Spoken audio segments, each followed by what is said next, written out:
Hi there! Kumusta ka? Andito ako ngayon sa Sagada at grabe, kinikilig ako habang naalala ko noong 2015, hindi ako nakasama sa trip ng mga friends ko dito.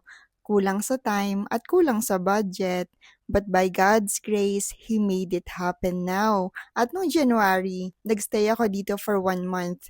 So second time ko na ngayon, kaya kahit paano medyo familiar na din ako kung saan may affordable na kainan na may magandang view para sa akin.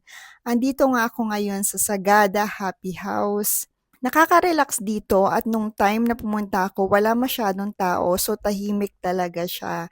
And I am just enjoying every bite, every fresh air, and every reminder that I am not alone. God is with me. Lately kasi parang nagmamadali talaga ako sa buhay, lalo't na at sabi ko, Lord, kalahatian na ng taon. What's next for me?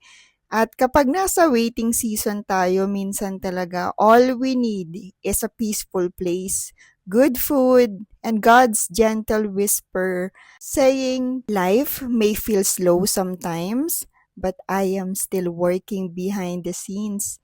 And that gave me peace habang hinihintay ko yung sagot, yung breakthrough, or yung next chapter. I learned to enjoy His presence. Savor the moment.